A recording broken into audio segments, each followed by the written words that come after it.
त्या क्रोमोझोममध्ये chromosome number असा concept संपवला, बरोबर. मग त्याच्यामध्ये जो एंटायर क्रोमोझोमचा सेट असेल त्याला आपण प्लॉइडी नाव दिलं होतं. त्याच्यानंतर ॲडिशन और डिलिशन होत असेल त्याला आपण अनयुप्लॉइडी म्हटलं होतं, बरोबर आहे. आणि मल्टिपल नंबर असतील तर त्याला आपण पॉलिप्लॉइडी. तर अशा सगळे टर्म्स जे आहेत related to the chromosome number हे सगळं आपण काल डिस्कस केलं. आता त्याच्यानंतर क्लासच्या शेवटी मी तुम्हाला ऑटोझोम आणि सेक्स क्रोमोझोम याच्या थोडं इंट्रोडक्शन बद्दल बोलवतो. तर आपल्याला आज तोच टॉपिक पाहायचा आहे आणि याच्यावर हमखास एखादा क्वेश्चन येतोच, बरोबर. आता पहा, जसं आपलं चॅप्टरचं हेडिंगच दिलं आहे इनहेरिटन्स अँड व्हेरिएशन. इनहेरिटन्स म्हटलं म्हणजे पॅरेंट त्यांच्यापासून प्रोजेनी तयार होणार, त्या प्रोजेनीमध्ये कॅरेक्टर ट्रान्सफर होतात and characters are expressed by chromosome, बरोबर आहे. जेनेटिक मटेरियल लिव्हिंग ऑर्गॅनिझमचे जे राहील, आपण जे पाहून राहिलो हे हायर ऑर्गॅनिझम ह्युमन बिईंगचा स्टडी करून राहिलो, म्हणजे क्रोमोझोम असेल आणि chromosome it is made up of genes. Chromosome मध्ये जे छोटे छोटे सेगमेंट्स राहतात त्याला आपण काय कन्सिडर करतो, जीन. आणि या जीन पासून प्रत्येक कॅरेक्टर लिव्हिंग ऑर्गॅनिझमचं कंट्रोल केलं जाईल, बरोबर आहे. मग आता काय करायचं आहे, inheritance according to the chromosome. जसे क्रोमोझोमचे दोन टाईप केले होते, autosomes and the sex chromosome. In that way the inheritance can be divided into two type, बरोबर आहे. ज्याला आपण कन्सिडर करू शकतो ऑटोसोमल इनहेरिटन्स, म्हणजे जे काही कॅरेक्टर ट्रान्सफर होतील ते फक्त कोणत्या क्रोमोझोमचे, ऑटोझोमचे. फॉर एक्झाम्पल बॉडी कॅरेक्टर, ऑर्गॅनिझमची ग्रोथ आहे, डेव्हलपमेंट आहे, फिजिओलॉजी आहे, सगळे कॅरेक्टर. त्याच्यानंतर sex linked inheritance. Sex link शब्दाला याचा अर्थ याच्या ठिकाणी एक्स क्रोमोझोम येईल आणि वाय क्रोमोझोम. तर हे झालं इनहेरिटन्सचे दोन type, autosomal inheritance and sex linked inheritance. आता परत पहा, जेव्हा ऑटोझोमचे कॅरेक्टर कंट्रोल होतील, पहा मुद्दा समजून घ्या तुम्हाला काय सांगायचं आहे. आपण पाहून राहिलो कॅरेक्टर्स, कालपर्यंत आपण फक्त क्रोमोझोमची इंट्रोडक्टरी पार्ट पाहिला. आता पाहायचं आहे तुम्हाला की एका पर्टिक्युलर क्रोमोझोममध्ये कोणकोणते कॅरेक्टर कंट्रोल होतात, हे सगळं फिक्स आहे. जर आपण ह्युमन बिईंगचे एक्झाम्पल घेऊन आलो, out of 46 chromosome, every chromosome controls a sets of the character. आणि हे फिक्स आहे. फर्स्ट नंबरचा क्रोमोझोम असेल तो कोणते कॅरेक्टर कंट्रोल करते, सेकंड असेल तो कोणतं कंट्रोल करते, आणि 23 नंबरचा क्रोमोझोम. हे सगळं डिसाइडेड आहे. ह्युमन जिनोम प्रोजेक्टमध्ये हे सगळं लिहून ठेवलं आहे. इथं आपल्याला फक्त कन्सिडर काय करायचं आहे की जर समजा ऑटोझोम ट्रान्सफर होऊन राहिले तर ते कशा पद्धतीनं, तुम्हाला फक्त मेथड ऑफ इनहेरिटन्स स्टडी करायची, बरोबर आहे. आणि त्याचे एक दोन एक्झाम्पल जे तुमच्या नवीन सिलेबसमध्ये आहेत ते आपण डिस्कस करू, ठीक आहे. पहा आता, ऑटोझोमल इनहेरिटन्स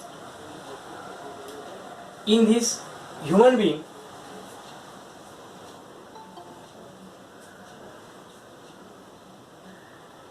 एक मिनिट.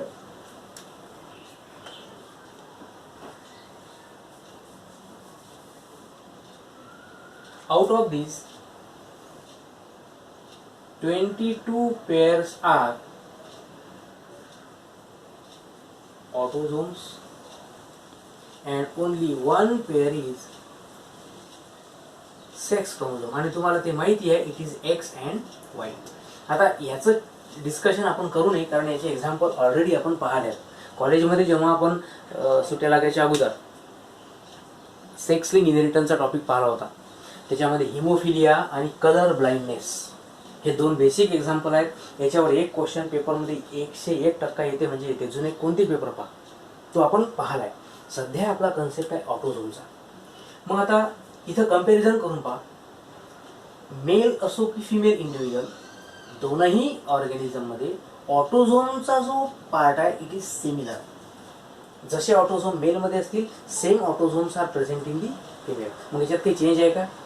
मग जसे कॅरेक्टर मेल इंडिव्हिज्युअलमध्ये एक्सप्रेस करतील तसेच कॅरेक्टर फिमेलमध्ये एक्सप्रेस करतील. आणि म्हणून मी इथं मांडला आहे की autosomal inheritance shows equal frequency. Equal फ्रिक्वेन्सीचा अर्थ हा होतो जे कॅरेक्टर मेल आणि फिमेलमध्ये सारख्या पद्धतीने एक्सप्रेस होतात त्याला म्हणायचं तुम्हाला express with the equal frequency. तेच जर आपण सेक्स लिंक इनहेरिटन्सचं पाहिलं तर दे एक्सप्रेस डिफरंटली. कारण काही कॅरेक्टर एक्स क्रोमोझोमवर असतील, काही कॅरेक्टर वाय क्रोमोझोमवर असतील. बरोबर आहे. म्हणजे त्यांचा method of expression, rate of expression आणि पूर्ण मोड हा डिफरंट असेल. आणि त्याच्या आधारावर आपण त्याचे दोन सब टाईप करतो, एक्स लिंक कॅरेक्टर असतील आणि वाय लिंक कॅरेक्टर. परत त्याच्यामध्ये एक्स लिंक कॅरेक्टर हा दोन्ही सेक्समध्ये एक्सप्रेस होईल, male as well as female, because x is present in female. फिमेलमध्ये एक्स एक्स राहते आणि मेलमध्ये एक्स वाय. म्हणजे हा जो क्रोमोझोम आहे एक्स क्रोमोझोम हा दोघांमध्ये कॉमन असेल. वाय लिंक कॅरेक्टर म्हटलं तर it is only related with the male individuals. हा सगळा पार्ट आपला झाला आहे.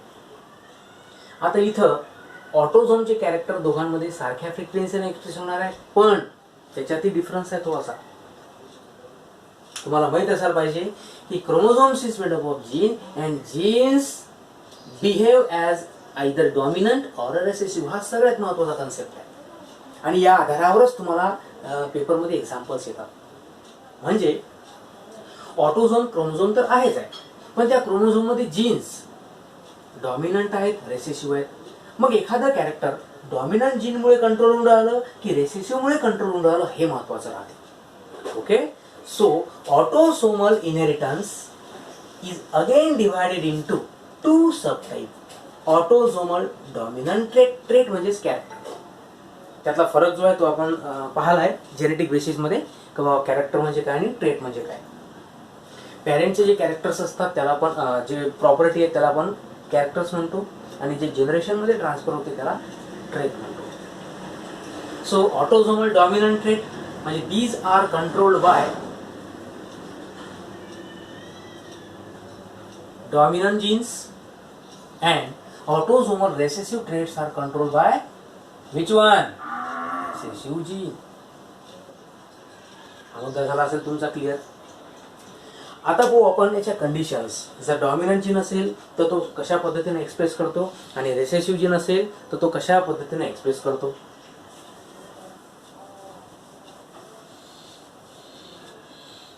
पहा, the dominant gene can express.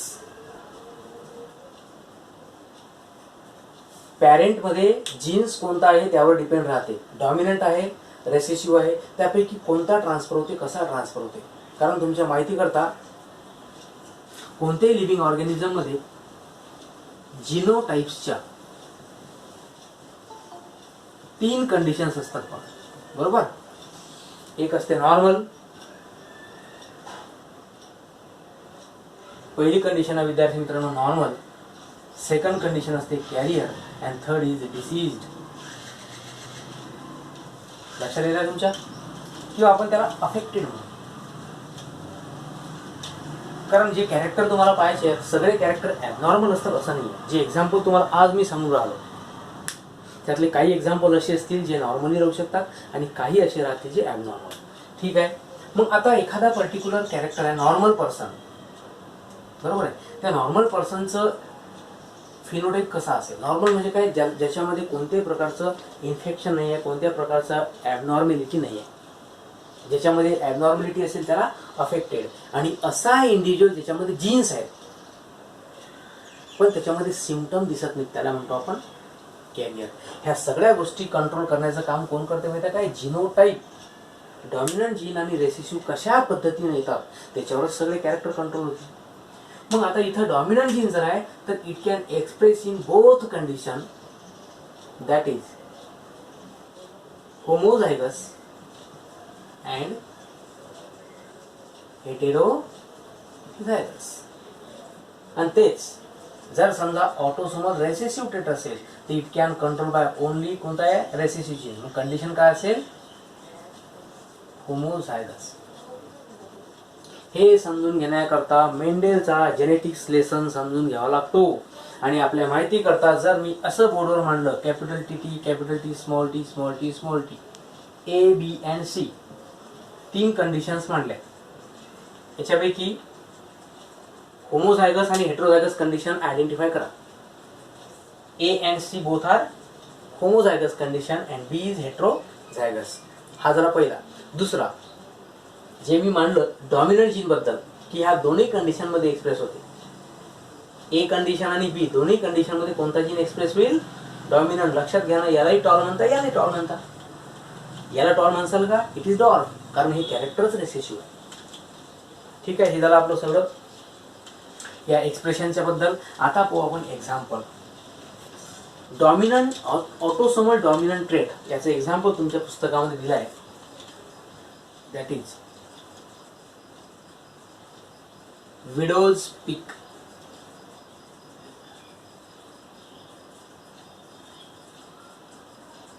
तुमच्याकरता नवीन शब्द आहे पहा. आता या विडोज पीकचं मिनिंग काय होते? जर आपण आपल्या सराउंडिंग मध्ये किंवा आपल्या फॅमिलीमध्ये फोर हेडचा पार्ट म्हणजे प्रत्येक व्यक्तीचा फोर हेड, ज्याला आपण मस्तक वगैरे म्हणतो, या फोरहेडला जर ऑब्झर्व केलं, त्याच्यामध्ये जी केसांची अरेंजमेंट असते, arrangement of the hairs on the four head, त्याच्यामध्ये थोडासा डिफरन्स असतो बा. मी तुम्हाला एक रफ डायग्राम मध्ये दाखवून देण्याचा प्रयत्न करतो, पहा तुम्हाला समजते का. आता समजा हा एक फोर हेडचा पार्ट आहे. सगळ्यांचा चेहरा स्मार्ट आहे मला माहित आहे, पण ही आपली रफ डायग्राम आहे. लॉकडाऊनमुळे चेहरे त्यांचे असे झाले, त्याच्याशी काही त्यांनी आपल्याला. आता इथं विडो स्पीक म्हणजे काय? Suppose this is the four head. तर ज्यांच्या फोर हेडमध्ये ह्या अशा टाईपची हेअरलाईन प्रेझेंट राहते पहा. काही लोकांच्या फोर हेडमध्ये कसं राहते? It is a straight hairline. पहा याला काय म्हणतात? It is a straight hairline. बरोबर आहे. आणि काही फोरहेड मध्ये काय राहील? एक सेंटर मध्ये पॉइंट राहतो असा ट्रायअँग्युलर, आणि इथून मग हे केस असे अरेंज होतात, है ना. याला म्हणतात ट्रायअँग्युलर हेअरलाईन. लक्षात राहील. आणि यालाच त्यांनी शब्द वापरला आहे पीक. आणि हे कॅरेक्टर आहे जे कोणत्या जीनमुळे कंट्रोल होईल? Dominant gene. आणि ऑटोझोमल आहे म्हणजे हा मेल फिमेल मध्ये कॅरेक्टर हा एक्सप्रेस होईल. म्हणजे एखाद्या पर्टिक्युलर फॅमिलीमध्ये जर विडोज नावाची पीक म्हणजे फोर हेड मध्ये जर समजा जी पहिली केस मी ड्रॉ केली ए, ठीक आहे, या चेहऱ्यावर जाऊ द्या, फक्त आपल्या फोर हेडचा विचार करा. ही जी हेअर लाईन आहे ही जर तुम्हाला मॅक्झिमम पर्सेंटेज मध्ये दिसत असेल तर त्याच्यावरून हे प्रूफ होईल का कॅरेक्टर कोणतं असेल? Dominant trait. आणि एक्सप्रेस कसं होतं? एक्सप्रेस करण्याकरता आपण एक्झाम्पल घेऊ. Suppose it is control by, आता इथे विडो स्पीक नावाचं एक कॅरेक्टर आहे. लक्षात घ्या, हे ॲबनॉर्मल नाही आहे. ही हेअरलाईन ए कंडिशन सारखी असो का बी कंडिशन, पर्सन नॉर्मल आहे, काही फरक पडत नाही, कोणतेही कॅरेक्टर डिफेक्टिव्ह नाही आहे.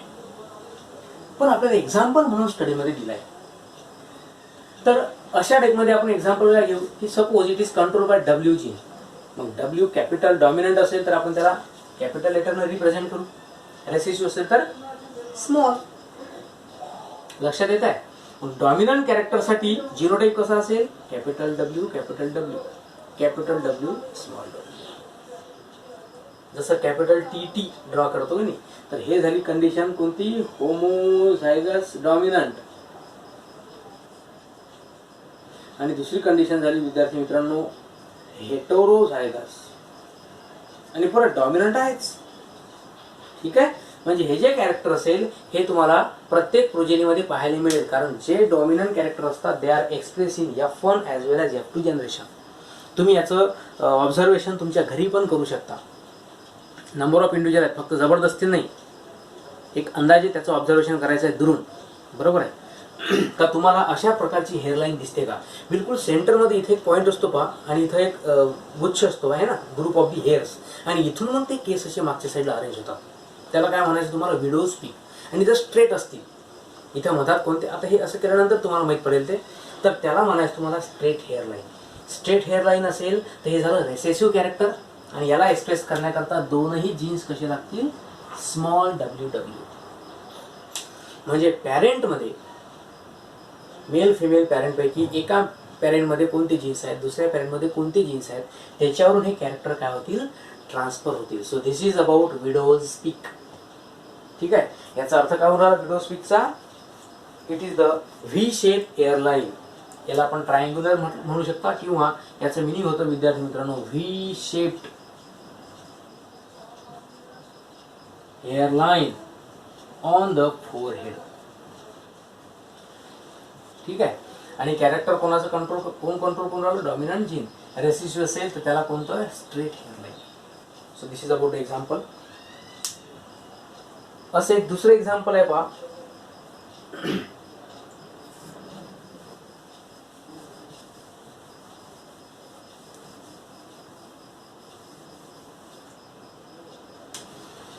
Example number 2, that is Huntington's disease. काही पुस्तकामध्ये हंटिंग्टन्स कोरिया असं त्या डिसीजचं नाव दिलं पहा. आता इथं हंटिंग्टन्स हा जो शब्द आहे याचं मिनिंग काय होते पहा. It is a type of protein actually. Huntingtin हा एक प्रोटीन आहे, लक्षात राहील. आता कंडिशन काय असते पहा, का नॉर्मल लिव्हिंग ऑर्गॅनिझम मध्ये काय होऊन राहिलं की या डिसीज मध्ये जे नर्व सेल्स राहतात, neurons, it is a type of protein. एक तर कंट्रोल करणारा जीन कोणता आहे विद्यार्थी मित्रांनो, डॉमिनंट जीन. ज्या व्यक्तीमध्ये डॉमिनंट जीन असेल फॉर द कोणता प्रोटीन, हंटिंग्टिन. सगळं शिकवलं आहे मी तुम्हाला. प्रत्येक प्रोटीनला बनवण्याचं काम जीन करतात. जीन एक्सप्रेस झाला म्हणजे प्रोटीन बनला, मग तो प्रोटीन बॉडीमध्ये व्हेरायटी राहू शकतो. तर हे काय आहे, प्रोटीन आहे, बंद प्रोटीन. पण हे प्रोटीन फॉल्टी आहे. कशा पद्धतीनं की this type of protein get breakdown. याचं काय केलं जाते, ब्रेकडाऊन. आणि ब्रेकडाऊन केल्यानंतर याचे तयार होतात टॉक्सिक पार्टिकल्स. प्रोटीनला ब्रेकडाऊन केल्यानंतर स्मॉल फ्रॅगमेंट्स बनतील आणि ते फ्रॅगमेंट कसे राहतात, टॉक्सिक. आणि काय करतात समोर, these are deep accumulated. Deposit म्हटल्यापेक्षा आपण म्हणू these are accumulated in nerve cells. म्हणजे त्या व्यक्तीमध्ये जो नर्वस सिस्टमचा पार्ट आहे इट गॉट अफेक्टेड. आणि याच्यामुळे एक प्रॉब्लेम काय होतो की ज्या व्यक्तीला हंटिंग्टन्स डिसीज होईल that person can not be concentrate on the topic. म्हणजे त्याचं लक्ष राहत नाही. ज्या टॉपिकचा अभ्यास आपल्याला करायचा आहे तर त्याचं लक्ष असं विखरून जातं, वेगवेगळं स्प्रेड होतं इकडे तिकडे. तर अशा टाईपमध्ये ज्या ठिकाणी कन्फ्युजन होत असतील, फोकस नसेल, त्या कंडिशनला नाव द्यायचं तुम्हाला Huntington disease. So widows and Huntington both are the example of dominant character. पण कोणते डॉमिनंट कॅरेक्टर, ऑटोझोमचे, जे दोनही ऑर्गॅनिझम मध्ये एक्सप्रेस होतात. याच्यासारखे बरेच एक्झाम्पल्स आहेत. अल्झायमर डिसीज आहे, पार्किन्सन्स डिसीज आहे की नाही. तसे व्हेरायटीचे एक्झाम्पल तुम्ही देऊ शकता. तुमच्या सिलेबसमधले जे आहेत ते मी आपण डिस्कस केले. ठीक आहे, 2 मिनिटं तुम्ही त्या चार्टला पाहू शकता. ऑटोझोमल डॉमिनंट कसा आहे, ट्रेट कसा. नंतर आपण रेसेसिव्हचे एक्झाम्पल पाहू. जे जे तुम्हाला अडचणी आहेत त्या अडचणी तुम्ही तुमच्या नोटबुकमध्ये सध्याच लिहून घ्या आणि नंतर कमेंट करू शकता किंवा मला व्हॉट्सअप जरी केलं तरी त्याचे आन्सर भेटून जातील.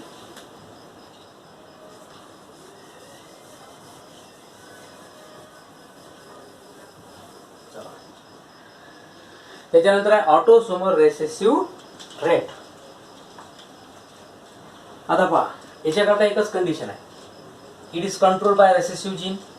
म्हणजे एक्सप्रेशन करता कोणती कंडिशन असेल, फक्त होमोझायगस. म्हणजे ज्या व्यक्तीमध्ये रेसेसिव्ह जीनची पेअर असेल त्याच व्यक्तीमध्ये हे कॅरेक्टर तुम्हाला पाहायला मिळतील. टेन्शन घ्यायचं नाही. याचं एक एक्झाम्पल ऑलरेडी आपण पाहिलं आहे. कोणतं एक्झाम्पल माहिती आहे का, example number 1, sickle cell anaemia. हे सगळे ॲबनॉर्मल कॅरेक्टर्स आहे. जो आपण व्हिडिओ स्पीचचा पाहिला तो त्याचा काही प्रॉब्लेम नाही आहे, पण त्याच्यामुळे काय होतं, त्या व्यक्तीमध्ये अर्ली बाल्डनेस येते, म्हणजे टक्कल वगैरे लवकर पडू शकते. हा प्रॉब्लेम येऊ शकतो. आता इथं सिकल सेल अनिमिया काय कंडिशन आहे, सगळ्यात पहिले डिसीज समजून घ्यायचं आहे. अनिमिया म्हटलं म्हणजे it is related to the blood deficiency. ज्या व्यक्तीमध्ये ब्लडची कमतरता असेल त्याला 100% अनिमिया नावाचा डिसीज झाला म्हणजे झाला आहे. आता सिकल सेल म्हणजे काय, तर नॉर्मल आरबीसी जर असतील पर्सनच्या त्या कशा राहतात, ओव्हल शेप आहे ना, किंवा राऊंडेड म्हटलं तर सर्क्युलर आहे ना, सर्क्युलर शेप राहतात. आणि सिकलमध्ये काय होतात, that RBC become half moon shape. का झाल्या, कारण त्या व्यक्तीमध्ये एक रेसेसिव्ह जीन आला आणि that recessive gene is HBS, ब्लडशी रिलेटेड आहे म्हणून त्याला आपण हिमोग्लोबिन म्हणतो. आणि एस म्हणजे काय, तर it is recessive gene. Normal gene कोणता असतो, HbA. मग आता होमोझायगस कंडिशन आहे, म्हणजे ज्या पर्सनमध्ये HbS नावाची कंडिशन असेल त्या व्यक्तीला हा डिसीज होईल. So it is called as autosomal recessive trait. बरोबर. आपण त्याचा इनहेरिटन्स पाहिला आहे. 2 कॅरियर पर्सनचा क्रॉस केला होता, त्याच्यामध्ये एक पर्सन जो आहे, एक प्रोजेनी जी आहे त्याची डेथ होते, त्याला आपण लिडल जीन म्हटलं होतं. हे सगळं डिस्कशन आपलं झालंय already. Second example, phenyl ketone urea. दिसून आलं इथपर्यंत तुम्हाला? हा, फिनाइल कीटोन युरिया. आता इथं युरिया वर्ड जो आला याचा अर्थ हे क्लिअर होतो की त्या पर्सनमध्ये युरिनच्या थ्रू एक सबस्टन्स आहे जो एक्सक्रीट केला जातो, अँड दॅट इज फिनिल किंवा फिनाइल कीटोन.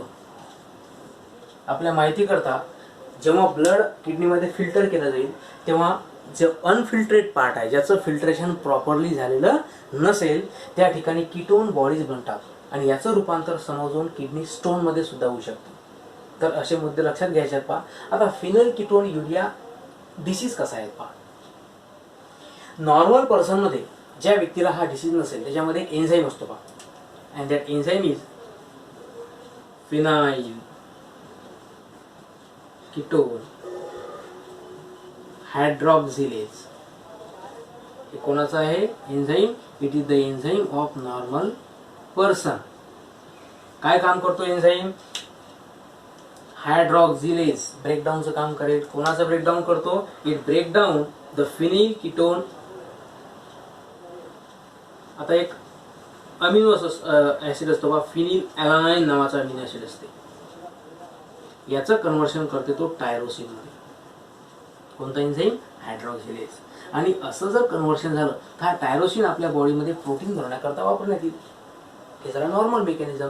पण ज्या व्यक्तीला हा डिसीज झाला फिनिल कीटोन युरिया, ज्याच्यामध्ये याच्याकरता रेसेसिव्ह जीन असेल, तो रेसेसिव्ह जीन आला, एक्सप्रेस झाला, आणि त्याच्यामुळे काय होतं, हा एन्झाईम बनत नाही. एन्झाईम जर बनला नाही, if there is no production of this enzyme, breakdown घडेल का?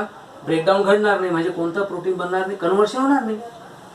एन्झाईमच्या मुळे हा एक अमिनो ऍसिड आहे, या अमिनो ऍसिडचं कन्व्हर्शन झालं नाही, म्हणजे ब्लड मध्ये कोणतं अमिनो ऍसिड ऍक्युमुलेट होईल? फिनिल ॲलानाइन. आणि ऍक्युमुलेट झालं काही नुसतं एका ठिकाणी न राहता हे आपल्या बाकी व्हिसरल ऑर्गन कडे स्प्रेड होते. Such type of amino acid can be accumulated in the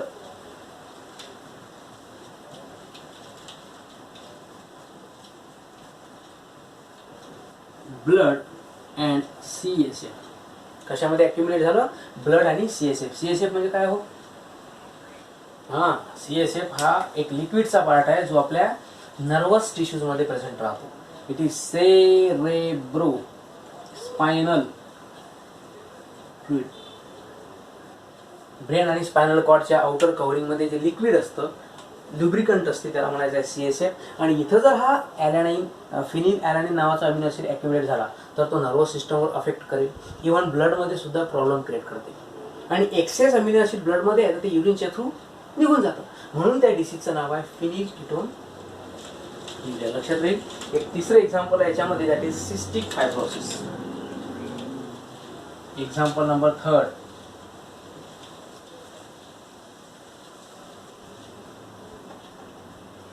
आता इथं सिस्टिक सिस्ट सेल फायब्रोसिस याचं मिनिंग काय होते माहिती काय? It means excessive mucus in the lungs. Mucus आपल्या रेस्पिरेटरी ट्रॅकमध्ये असायलाच पाहिजे, कारण त्याचं काम असतं फॉरेन पार्टिकलला ट्रॅप करणं, डस्ट पार्टिकलला ट्रॅप करणं, मायक्रो ऑर्गॅनिझमला डिस्ट्रॉय करणं. पण हे म्युकस जर लंग्समध्ये एक्सेस क्वांटिटीमध्ये डिपॉझिट होत असेल तर त्या व्यक्तीमध्ये न्यूमोनिया सारखे आजार पण होऊ शकतात.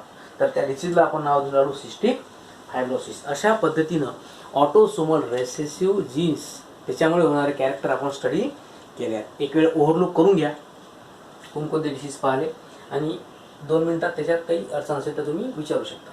पाहून घ्या वाटल्यास.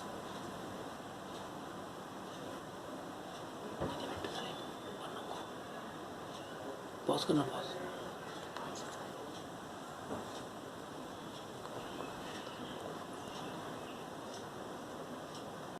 बरोबर. आणि इनहेरिटन्स घडत असताना काही ना काही चेंजेस सुद्धा घडतात. पॅरेंटमध्ये थोडे वेगळे कॅरेक्टर असतात विद्यार्थी मित्रांनो, आणि काही प्रोजेनीमध्ये थोडेसे वेगवेगळे कॅरेक्टर येतात. And that's why the lesson have the heading that is variation. फक्त कॅरेक्टर ट्रान्सफर होणं महत्त्वाचं नाही आहे, तर there should be some sort of variation. तर हा झाला आपला इनहेरिटन्सचा पार्ट. आता याच्यावरून तुम्हाला घरी काही वर्क करायचं आहे, बरोबर आहे. ते वर्क तुम्ही 2 मिनिटात लिहून घ्यायचं आहे. नंतर आपण नेक्स्ट टॉपिक स्टार्ट करू. दिस will be your homework.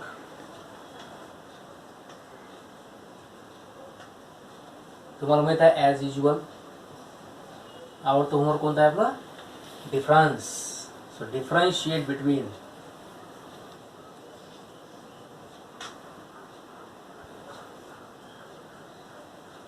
autosomal inheritance and sex linked inheritance. आपल्या ग्रुपवर हे सगळे स्वतःच्या नोटबुकमध्ये लिहून पाठवायचे तुम्हाला संध्याकाळपर्यंत, किंवा ठीक आहे संध्याकाळपर्यंत पाठवून द्यायचे. हा जरा पहिला. दुसरा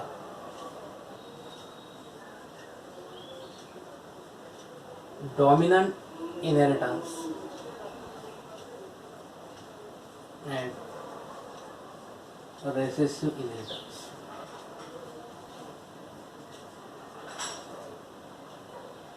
ठीक आहे. आता एक समोरचा टॉपिक पाहायचा आहे आपल्याला. हे तुम्ही यूट्यूबच्या थ्रू पाहू शकता किंवा स्क्रीनशॉट काढून घेऊ शकता. आता पहा, क्रोमोझोमच्या लेसनवर एक टॉपिक आहे ज्याच्यावर तुम्हाला एक्सपेरिमेंट विचारतात. And that topic is linkage and crossing over.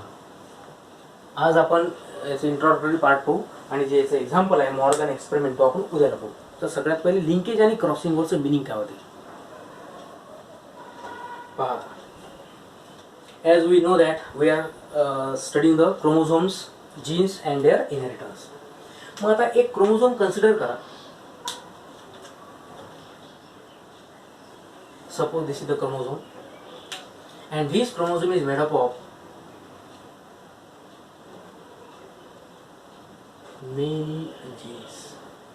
या जीन्स मध्ये थोडीशी अरेंजमेंट वेगवेगळी आहे पहा. जर आपण लोअर पार्ट पाहिला क्रोमोझोमचा, हा क्रोमोझोम आहे, तर हे जे जीन्स आहेत that genes are closely pack, किंवा आपण त्याला कॉम्पॅक्टली पॅक म्हणू शकतो, आहे ना. They are close to each other. आणि जर आपण अप्पर पार्ट जर ऑब्झर्व केला क्रोमोझोमचा, तर these genes are loosely pack. या जीनमध्ये थोडंसं डिस्टन्स जास्त असेल. इथंच आपला टॉपिक क्लिअर होते की genes present on the chromosome if they have low distance, if they are compactly pack, they are close to each other, अशा जीन्सला तुम्हाला म्हणायचं आहे कम्प्लीट लिंक्ड जीन्स. लिंक म्हणजे काय? Associated on the chromosome. एका क्रोमोझोम मध्ये असणारे जीन्स, समजा हा क्रोमोझोम आहे, मग याच्यामध्ये जे जीन्स प्रेझेंट राहतात, ही जीन्स काय झाले? They are called as link gene. आणि या पूर्ण अरेंजमेंटला म्हणतात लिंकेज. त्याचं मिनिंग काय होतं लिंकेजचं? इट इज द टेंडन्सी, पाहिजे तुम्ही, tendency of genes to inherit together. लक्षात राहील. एका क्रोमोझोम मध्ये जीन्स जशा पद्धतीने अरेंज होतात तशाच पद्धतीने कुठे ट्रान्सफर झाले पाहिजे? Parent to generation, inherit together, सोबतच राहणं, सोबतच ट्रान्सफर होणं. म्हणून त्या टॉपिकला नाव द्यायचं तुम्हाला लिंकेज. पण लिंकेजचे दोन टाईप, कम्प्लीट आणि इनकम्प्लीट. जर जीन्स क्लोज असतील तर त्याला कम्प्लीट लिंकेज म्हणायचं आहे. जर जीन्समध्ये डिस्टन्स असेल त्याला इनकम्प्लीट लिंक म्हणायचं आहे. क्लोज आहेत म्हणजे त्यांची जी लिंकेज आहे ती टाईट आहे, बरोबर आहे. त्याच्यामध्ये डिफरन्सेस येणार नाहीत, कोणत्याही प्रकारचा चेंज घडणार नाही. ॲज जसे पॅरेंटमध्ये आहेत as it is that will be transfer. पण ज्याच्यामध्ये डिस्टन्स आहे त्याच्यामध्ये व्हेरिएशन येऊ शकतात. काय येतात तर याला एक रिझन आहे, समोरची process that is crossing over. याचं डिटेल आपण उद्याला पाहणार आहे. आज फक्त इंट्रोडक्शन समजून घ्या. So linkage means it is the association of genes on the chromosome. आणि क्रॉसिंग ओव्हर म्हणजे काय? तर it is exchange of the parts of chromosome. बरोबर आहे. दोन क्रोमोझोम आहेत त्याच्यामध्ये एक्सचेंज होत असतं बा, जीनचं एक्सचेंज होत असतं, तर त्याला आपण म्हणतो क्रॉसिंग ओव्हर. मग आता ज्या ठिकाणी कम्प्लीट लिंकेज आहे त्या ठिकाणी क्रॉसिंग ओव्हरचा चान्स नसेल, कारण जीनमध्ये डिस्टन्स कमी आहे, they are very tight to very close to each other. हा मुद्दा क्लिअर करा असतो. जर समजा लिंकेजचा टॉपिक आपण बोलणार, लिंकेज म्हणजे काय, genes association, it is inversely proportional to crossing over. Crossing ओव्हरचा फायदा काय असतो, हे दोन क्रोमोझोम्स आहेत है ना, मेल आणि फिमेल क्रोमोझोम, डिव्हिजन घडून राहिलं, मिओसिस नावाची प्रोसेस घडून राहिली. मेल आणि फिमेलच्या क्रोमोझोम मध्ये थोडंसं एक्सचेंज होत असतं, त्याला म्हणतो आपण क्रॉसिंग ओव्हर. म्हणजे नवीन प्रोजिनी बनताना एक्झॅक्टली पॅरेंट सारखे कॅरेक्टर कधीच येत नाही, त्याच्यामध्ये काही ना काही चेंजेस येतात आणि हे चेंजेस कशामुळे घडले, crossing over. That are called as, आता मी क्रॉसिंग ओव्हरच्या ऐवजी शब्द वापरतो रिकॉम्बिनेशन. जर समजा लिंकेज कंप्लीट असेल, पॅक लिंकेज असेल, जीन्स क्लोज असतील, तर अशा ठिकाणी रिकॉम्बिनेशन जास्त असतील की नसतील. पण लक्षात घ्यायचं आहे, हे इन्व्हर्सली प्रोपोर्शनल आहे. क्रॉसिंग ओव्हर जास्त घडलं तर याचा अर्थ ते लिंकेज लूज आहे की नाही, अपोजिट ज्याला म्हणतो आपण. तर लक्षात ठेवायचं आहे पहा, जर समजा या ठिकाणी लिंकेज क्लोज असेल तर रिकॉम्बिनेशनचा रेट हा कमी राहील. जर लिंकेज जर समजा लूज असेल तर रिकॉम्बिनेशनचा रेट हा हाय राहील, नवीन कॅरेक्टर्स ॲड होतात. So this is the concept of linkage and crossing over. आता हे लिंकेज काम कसं करते, याचे टाइप्स कसे आहेत, कम्प्लीट आणि इनकम्प्लीट करायचं आहे with the help of example. आणि ते एक्झाम्पल तुम्हाला पाहायचं आहे ड्रॉसोफिला. कोणतं एक्झाम्पल आहे, ड्रॉसोफिला. आणि याच्याकरता एक व्यक्ती आहे ज्यानं स्वतः प्रूव्ह केला आहे का लिंकेज आणि क्रॉसिंग ओव्हरचं मिनिंग काय असतं. That scientist is non as Morgan. ठीक आहे, तो एक्सपेरिमेंट आपण त्याला पाहू. ठीक आहे, थँक्यू.